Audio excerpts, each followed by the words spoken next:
Thank you. Peace be with you. In the name of God, the compassionate, the merciful, I am very happy and delighted to be here. This is my first trip to Alberta. I've been to Canada many times since 2004, but this is the first time I have had opportunity to come to Edmonton. And as you heard, we were supposed to have with us also Professor Harry Huebner, and who is a very good friend of us and dedicated to this dialogue, and for some health issues, so he was not able with us, and we pray for his fast recovery. Last June, we taught together a course on peace resources in Islam and Christianity in CSOP, which is Canadian School of Peace. It's a summer school offered by CMU, Canadian Mennonite University. And this was the last time we met each other, and we had this course together. And I think what was interesting for our participants, we had a very wide range of participation. We had 24 students from different parts of the world, different traditions. Was not only the topic and content, but to see how we acted like, one person with maximum amount of understanding and cooperation. So what I would like to share with you is, I mentioned one aspect of peace in Islam, and then a little bit talk about our experience of Muslim-Christian dialogue and why I think it's very important. So I will try to make the first part very short, and if someone is interested, then I can give them my paper, afterwards. To understand the significance of peace, I try to make a kind of survey in the Quran about issues related to peace, and in particular about greeting of peace. When we meet each other, we say Salamun alaykum or alaykum salam, which is very close to Hebrew greeting of shalom. We say salam in Arabic because, Arabic and Hebrew are both Semitic and they are very close to each other.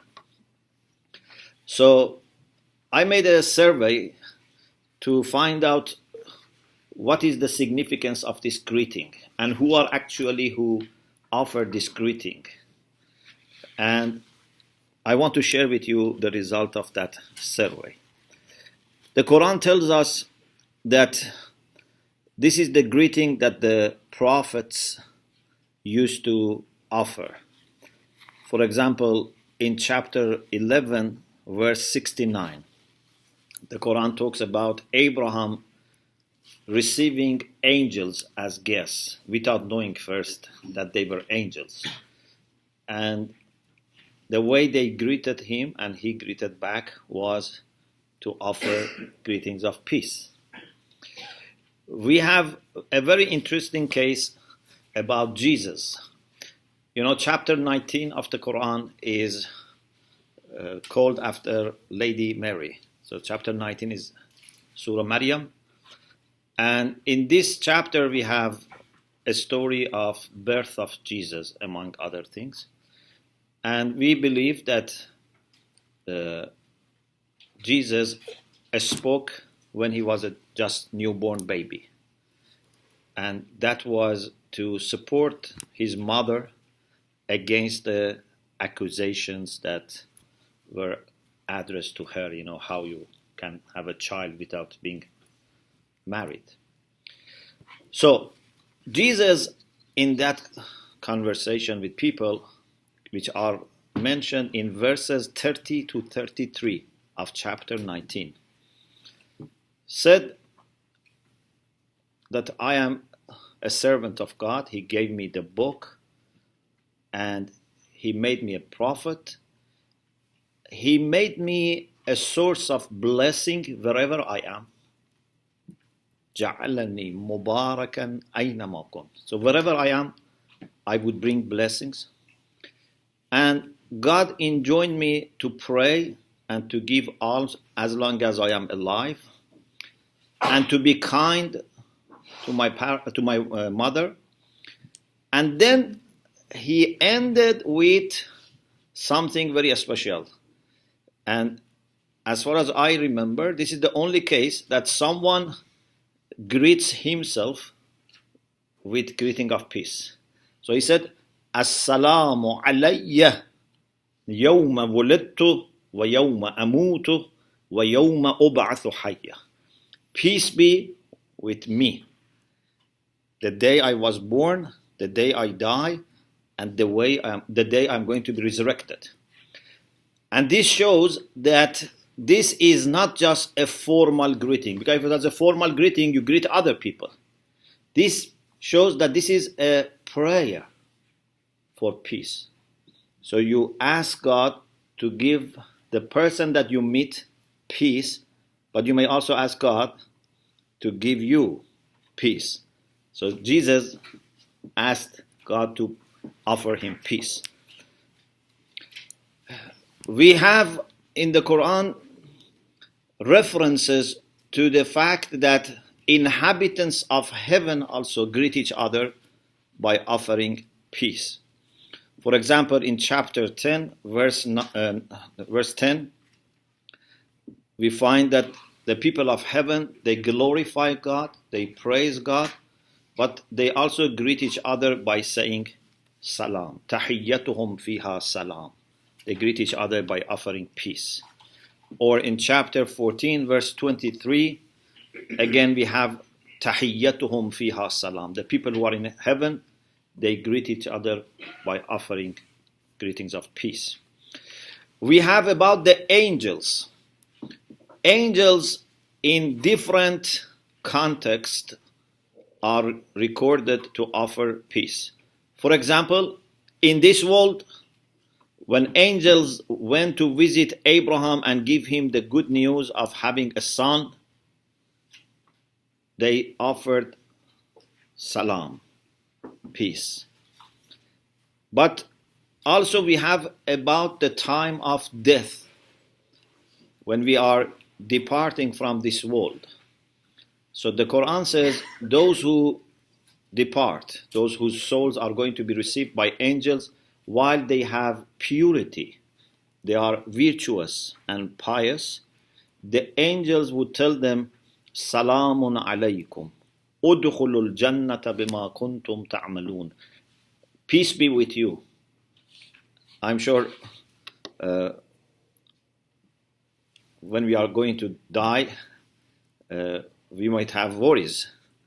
But this greeting of peace and offering of peace, which comes from the angels, can give comfort. Another also place this fact is mentioned. Then we have greetings of angels at the gate of heaven. So far we had greetings of angels in this world, at the time of death, at the gate of heaven. Chapter 39, verse 73. وَسِيقَ الَّذِينَ اتَّقَوْا رَبَّهُمْ إِلَى الْجَنَّةِ زُمَرًا. One of the beautiful points in the Quran, and I would like to discuss this in another time with my Christian friends, about the significance of community life. So one of the verses that I sometimes use is this verse, because the Quran tells us that every person first will be resurrected as individual. We will be resurrected on our own. كُلٌّ آتِيهِ يَوْمَ الْقِيَامَةِ فَرْدًا. Everyone comes to God on his or her own. But then we will be assembled. So when it comes to going to heaven, or God forbid to hell, then it's not individual thing. It's in groups. So this is very interesting. So God says those who are virtuous, God would lead them towards heaven zumaran, in groups, as a community. They go to heaven. And when they enter, they reach the gate of heaven, the door is open, and sometimes I think the concept of automatic door is mentioned in the Quran, because it says حَتَّى إِذَا جَاءُوهَا وَفُتِحَتْ أَبْوَابُهَا. When they come, the doors are opened. Then the keepers of heaven say, Salamun alaykum.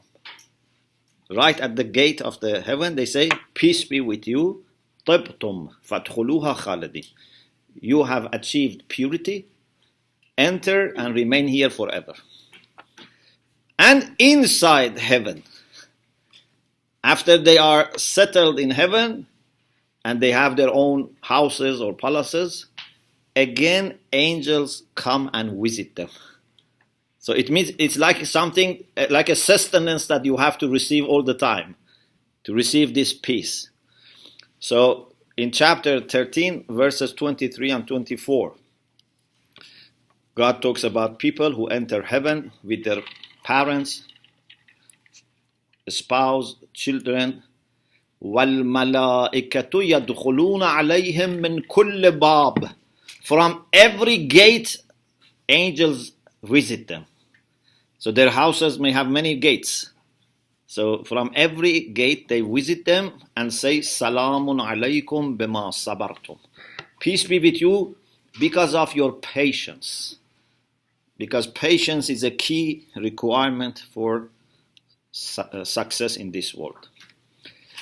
But something even more important than greetings of prophets and angels and inhabitants of heaven is that the fact that God himself also offers this peace. In chapter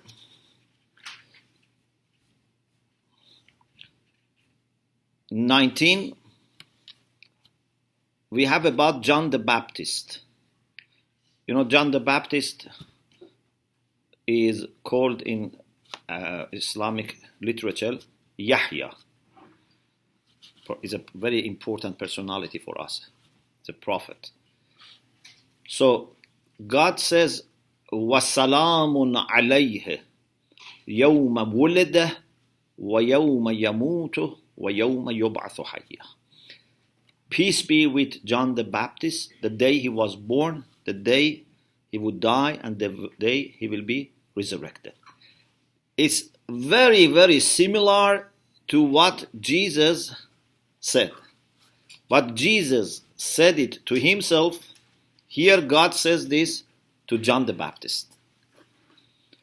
Also in chapter 37, we have God greeting Noah with peace, Abraham, Moses and Aaron, and then in general, وَسَلَامٌ عَلَى الْمُرْسَلِينَ. Peace be upon all the apostles. And inside heaven, chapter 36, verse 58, Salamun qawlan min Rabbin Rahim. People who go to heaven, based on my humble understanding, based on this verse, they would hear a call, a word, a speech. Of course, God doesn't speak, but he creates the speech. That peace be with you. This is a speech from your merciful Lord. Rabbin Rahim, merciful Lord. He gives them salam. We have also places that God asked to offer peace. For example, when God sent Moses and Aaron to visit Pharaoh, God told them what to say, and at the end, they were supposed to say, وَالسَّلَامُ عَلَى مَنِ اتَّبَعَ الْهُدَى. Peace be upon those who follow the guidance. Or for example, God says to the prophet, those who believe and come to you, tell them God has made it necessary for himself to be merciful. One of the things that we find about mercy in the Quran is that God has made mercy not an option for himself. God has made mercy an obligation for himself. كَتَبَ رَبُّكُمْ عَلَى نَفْسِهِ الرَّحْمَةِ. He has written down, means he has made it necessary for himself to be merciful. And then in this verse, which is verse 54 of chapter 6, God says to the prophet, when people who believe come to you, give them peace, greetings of peace. Also, whenever we enter each other's house, we should offer these greetings of peace. And interestingly, the Quran says to the prophet, with respect to the people who don't believe and reject, again, فَاسْفَحْ عَنْهُمْ. Leave them. وَقُلْ سَلَامٌ. And tell them, peace be with you. This is chapter 43, verses 87 to 89. So even with those who reject, just say, peace be with you. We don't want to fight. We don't want, to get into war. And in chapter 25, verse 63, God praises his servants who are humble, and also when they are addressed in a bad way by ignorant people, they just say, peace be with you. They don't start, fighting or saying rude words back to them. إِذَا خَاطَبَهُمُ الْجَاهِلُونَ قَالُوا سَلَامًا. So if someone is rude, I shouldn't be rude and say, this is, a retaliation. We have holy months of Ramadan. And in the entire months of Ramadan, we fast if we are healthy. And there is one night in the months of Ramadan which is the most important night in the whole year. And that is Laylatul Qadr. This is the night of measure. So, in this night, we believe the Quran was revealed.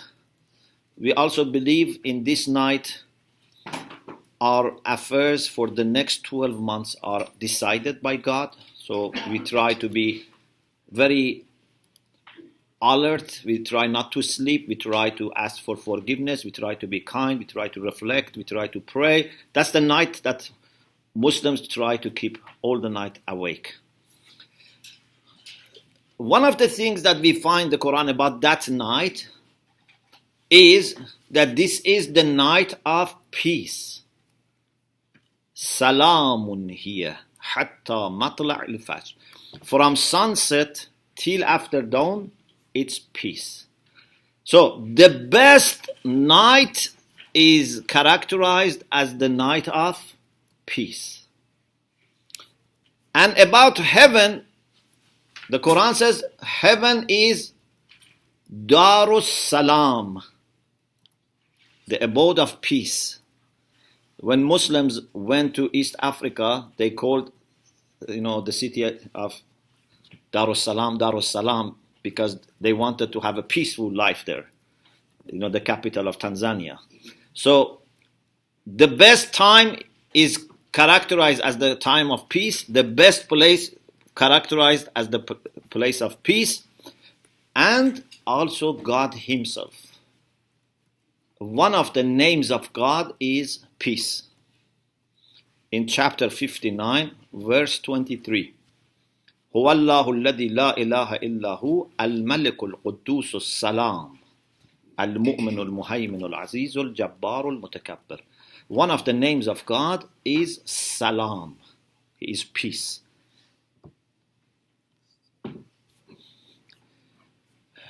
Then the last verse for this discussion about peace is about the message of God which is given in the Quran. The verses 15 and 16 of chapter 5. It's actually said to the people of the book, to the people who believe in revelation. Muslims, Christians, Jews, Zoroastrians, Sabbaites, these are people who are considered to be the people of the book. Even Muslims themselves are the people of the book. Some people think people of the book is for only non-Muslims. Anyone who believes in prophethood and revelation is a people of the book. In the passage that is in chapter 5, God says, that the Quran is a book that shows the ways of peace. يهدي به الله من اتبع رضوانه سبل السلام. If someone follows the Quran while he or she tries to seek the pleasure of God, not to seek his own glory, not to seek his own, fame or reputation or power. If someone really follows the Quran, God will show him the ways of peace. Subul salam. Which means we need peace in our relation with ourselves, our relation with parents, children, brother, sister, colleagues, neighbors. Any kind of relation that human beings get into it should be regulated in the way that leads to peace. So, what I want to conclude with is, as you see, peace is not a secondary issue. Peace is not a marginal issue. Peace is a very central issue in the Quran. When God is peace, when heaven is peace, when angels greet peace, when the prophets greet peace, everything is peace. And it is very sad that unfortunately some people, some even Muslims, some non-Muslims, they have different reading of the Quran. A book which is to lead to peace, some people understand it in the way that they try to justify war and violence by this. This is very, of course, sad, very untrue, and it's not a scholarly understanding. So, I think one of the ways for having this peace is first and most to work on our internal peace. I think it's very difficult if I don't have peace inside to be able to establish peace with other people. Those who initiate war, those who are aggressive, normally they don't have this internal peace. There is a vacuum here. We have a beautiful hadith narration which says, إِنَّمَا يَحْتَاجُ إِلَّا الظُّلْمِ الضَّعِيفِ. The only people who need to do injustice are those who are weak. Someone who really internally feels confident would not do injustice. Those who do injustice, they feel insecure. Even if they have thousands of troops, they feel very weak. They are very worried. They think they need to do injustice. So, we should gain internal peace, and that is happening when we can understand the significant and rich treasure that God has put in all of us, our humanity, which is, according to the Quran, a divine spirit given to us. We are not divine, but God says human spirit is my spirit. He told angels when he was going to create Adam that when I complete the body of Adam and blow to him from my spirit, وَنَفَخْتُ فِيهِ مِنْ رُوحِي. So he calls human spirit his spirit. Like, for example, we say holy places are houses of God. God has no house. Holy days, we call them days of God. Human spirit is introduced as the spirit of God. And that is in all human beings.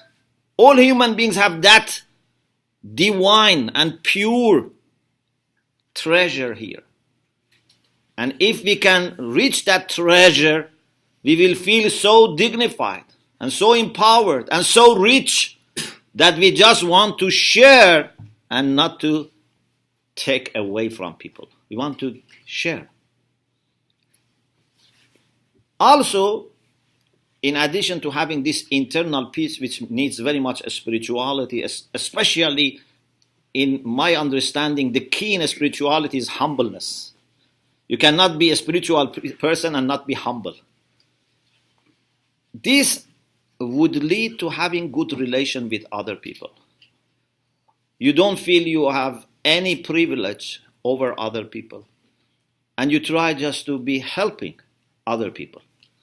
And one of the best things that we can do to demonstrate our dedication to God, to demonstrate our humbleness, is when we are able to establish relations with people that they don't belong to our own family or tradition or race.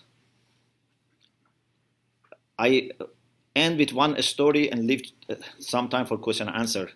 I have lots of things that I would like to share, but I don't want to make you tired. So one story. Once God asked Moses, "Oh Moses, what have you done for me?" Maybe you can ask yourself this question. If God one day asks you, "What have you done for me?" What are you going to say? So Moses said, "I have prayed, I have fasted, and I have given alms," charity. God said, your prayer has this benefit for you. Your fasting has this benefit for you. Your alms has this benefit for you. What have you done for me? Everything good that you have done was useful for yourself. Then Moses had no answer. So he said, "Dullani ala al-amal alladhi huwa lak." You tell me, what is the action that you consider to be for you? So far I thought these are the actions which are for you.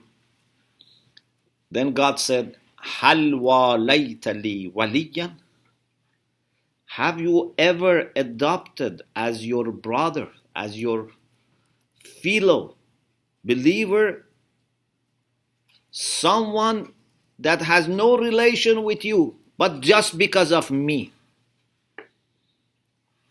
Someone who may not speak your language, may not have the same skin color, does not belong to your tribe or nation, but because of me you loved him. Because of having the same origin, the same God. فَعَلِمَ مُوسَى عَلَيْهِ السَّلَامُ. Then the hadith says Musa realized that the best action is to love for the sake of God. Not only to love God, even to love God is not enough. To love God is the first step. Then love for God should reach the point that for the sake of God, you love all creatures of God.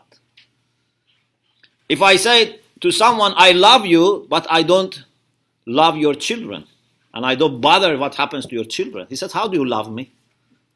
If you love me, you love my children, my family, anything that belongs to me, you love. If we really love God, we should be able to love for the sake of God. And then our heart should become large. And it is very interesting that by being humble, the heart becomes large. By becoming arrogant, the heart becomes very little and small. So I hope that God the Almighty would help us all to gain that maturity and that dedication that we can show our love for Him by loving each other and being ready to help each other and sacrifice our comfort for the sake of comfort of other people. Thank you very much.